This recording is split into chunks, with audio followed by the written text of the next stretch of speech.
ரஷ்யாவில் மருத்துவம் பயில சிறந்த ஒரு அரிய வாய்ப்பு.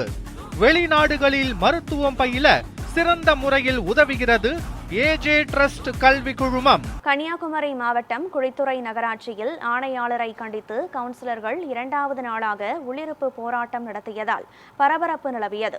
கன்னியாகுமரி மாவட்டம் குழித்துறை நகராட்சியில் ஆணையாளராக உள்ள வெங்கடாச்சலபதி வளர்ச்சிப் பணிகளுக்கு முட்டுக்கட்டை போடுவதாகவும் 400க்கும் மேற்பட்ட பிறப்பு இறப்பு சான்றிதழ் வழங்காமலும் இருப்பதாக குற்றச்சாட்டு எழுந்துள்ளது. இந்நிலையில் ஆணையரை கண்டித்து திமுக, காங்கிரஸ் மற்றும் பாஜக உறுப்பினர்கள் 2வது நாளாக உள்ளிருப்பு போராட்டம் நடத்தினர். இந்த நிலையில் உயரதிகாரிகள் ஆணையாளர் மீது நடவடிக்கை எடுப்பதாக உறுதியளித்ததை தொடர்ந்து போராட்டம் தற்காலிகமாக கைவிடப்பட்டது.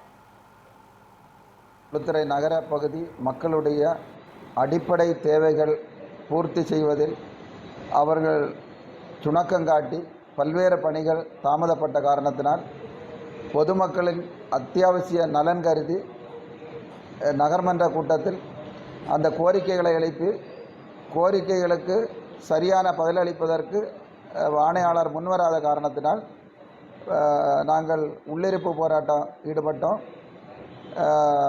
நேற்றைய தினம் முழுவதும் உள்ளிருப்பு போராட்டத்தில் இந்த இரவு வரைக்கும் உள்ளிருப்பு போராட்டத்தில் அதிகாரிகள் யாரும் அதை கண்டுகொள்ளவில்லை.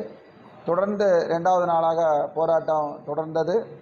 இன்றைக்கு உயரதிகாரிகள் இந்த போராட்டத்தினுடைய தன்மை கருதி எங்களுடைய கோரிக்கையினுடைய உண்மையை அறிந்து அதற்கு உடனடியாக நடவடிக்கை எடுப்பதாகவும்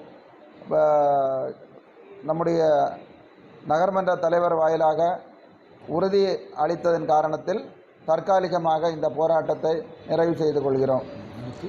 அடுத்ததாக தொடர்ந்து இந்த போராட்டம் மக்கள் தேவைகள் பூர்த்தி செய்யப்படவில்லை என்று சொன்னால் அடுத்த கட்ட போராட்டம் தொடரும் என்பதையும் சொல்லிக்கொள்ள ஆசைப்படுகிறோம்.